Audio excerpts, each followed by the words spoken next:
told y'all I was coming back with another unboxing, another review. And as y'all can see, man, these are probably the most iconic Jordan ever made. So before I get started, y'all already know what to do. Hit that like, that subscribe button, and that notification bell where you won't miss no videos when I post them. Every time he touches the ball, you just say, how can it get any better? Ling on top. Knocked away, great hands. Dennis gives it to Mike. Oh, a 10. A 10 and a posted play for Michael. He says, Mike. What we got today? What we got today for my sneaker heads? We got the Jordan 11s. The cool gray Jordan 11s, man. Let's talk about it. The most, to me, the number one Jordan that I ever owned, or that they ever made. And the reason why is, y'all already know. You know, the people that follow Jordan, the Jordan fans, or just the sneaker heads, y'all already know that this is the most iconic Jordan, because these was the first Jordans to be released after retirement. Now, you can see the texture in this Jordan is just incredible. With the Jumpman on the side, you have the Suede Leather. You have his name with the Jumpman going across the tongue. I don't know if y'all can see that. Now, when these first came out, they used to have a clear bottom, like a gel-like bottom. So I like when they started making this shoe and putting a blue bottom on it, because it prevents it from changing colors. It used to change colors real easy back in the day. So I think that kind of helps it where it won't change colors that easy.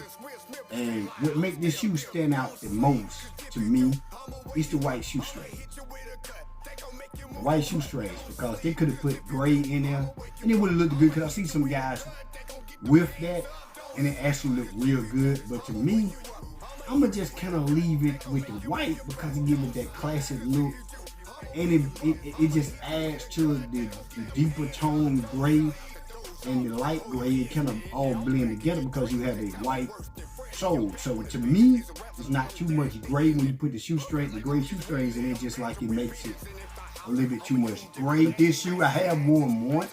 Now I didn't have the several pair of 11, so I had the white, the black, the gamble blue. So I had quite a few pair of them, and it just, to me, it's just my favorite pair of Jordan. You can literally put these shoes on with a tuxedo, like Fresh Prince used to do back in the day, because this shoe is just so classic, man. If I'm not mistaken, this was the very first tennis shoe, not only Jordan, but if I'm not mistaken, I could be wrong, y'all correct me in the comment section, but if I'm not mistaken, this was the very first tennis shoe that they put pan leather on. And I remember the little pan leather dress shoes back in the day. We used to want those, and when they added it to a tennis shoe, man, it just killed it. It just killed it. So this shoe is just so iconic. But let me get to why it's so iconic. This shoe is so iconic because first Jordan that was released after he came out of retirement. So he came out of retirement with these pan leather Jordans on, and it's almost like he had. Now he did have the 10s that he played in when he came out of retirement. Let me emphasize on that. But I'm talking about full-blown Michael Jordan, full season Michael Jordan. You know, the 11s was just a shoe. And what makes this so iconic is because during that season, they set an NBA all-time record for the most wins by going 72-10 with these iconic shoes on. So the first season Michael Jordan played, full season, everybody had their eyes glued on the TV, man, because we wanted to see what he was going to do, you know what I'm saying? Because we knew how Michael Jordan thought, you know, by him getting put out in the playoffs by the Orlando Magic.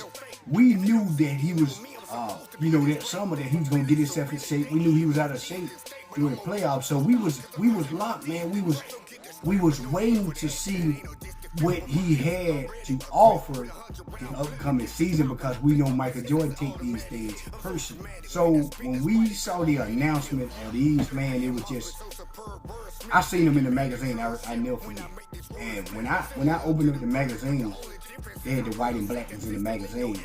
And when I seen the texture of the shoe and the making of the shoe, it was over. I knew I had to have it, and I was blown away, man. The only downside of this shoe back then, this was like 96, is they squeak when you walk. Somebody you coming 2 miles away, because when they get a little wear on them, they squeak, man. They make this loud squeaking noise, and it almost was embarrassing to wear them back then. So hopefully they improved on that area. But even outside of that, the shoe was just so iconic, man. It don't even matter. Like, if these can squeak right now, I still wear them. And I probably would not wear them that much anyway. I have worn once. And the shoe is just, it's comfortable. It's not too tight on your foot. I got these off StockX too for, I think I showed you a receipt. Got them off StockX for, I think, about $330 something. I might say it's overpriced. I know it's overpriced, but man, you know, I'm a big Michael Jordan fan. I don't wear the Michael Jordans because of the trends. That's why I'm telling y'all how iconic it was for me, because I'm a big Michael Jordan fan. So I was nearly glued to the TV, you know, waiting to see what he had in store the next season. So when he came out with these, man, and they was running people off the floor, you know what I'm saying, winning 12, 13, 14 straight games in this shoe. So it's like, it was just an iconic moment for me, because I wanted to see, you know, him back on top of it. This shoe, you know, it's just a moment in history that you just can't go wrong with a number 11 shoe. So it don't matter which color you get. But I got them off StockX, man, and you know, this is probably my best Jordan shoe. It's the 11. If it's not, it's definitely top 2 or top 3. I did a video on a review on the hair Jordan. So y'all make sure y'all go and watch that video on the hair Jordan. I'll do a little something different, man. You see I got my Jordan sweatsuit on. You see I got the signature or sleeve of this. So you can see, you know what I'm saying, pictures on the wall. I got dozens of more Jordan pictures, man. I got so many Jordan pictures. So, you know, that's what we do, man. I'm a Jordan man. It's not a trend with me. Personally, I don't see how you cannot think Jordan is the greatest to ever play the sport and run out and buy his shoes. Me, I can't do it. I don't think he's the best to ever play. I definitely can't buy your shoes over who I think the best player. You know, some people trendy like that. I can't do it. So me, no offense to any other player, or LeBron James or whatever, I cannot go and buy his shoe before I buy the Michael Jordan shoe, because I didn't grow up on LeBron James. I'm older than LeBron James. I grew up on Jordan. I'm a Jordan fan, so this is the shoe I buy. So I don't see how, you know, you cannot consider Jordan as not being the greatest player when he's been removed from the game 20 years, and you got kids never seen him play, want his shoe, and don't want the current guy's shoe. So this guy's just iconic, man. This shoe just go a long way. You can see the sweatsuit. I actually wore this with this sweatsuit, and it was crazy, man. So this shoe is iconic to me, but for those particular reasons. And y'all let me know which shoe is the best Michael Jordan shoe that you ever owned. Give me a reason why. You know, an iconic reason why you think it's the best shoe. And hey, don't forget to like, don't forget to hit that subscribe button, and don't forget to share.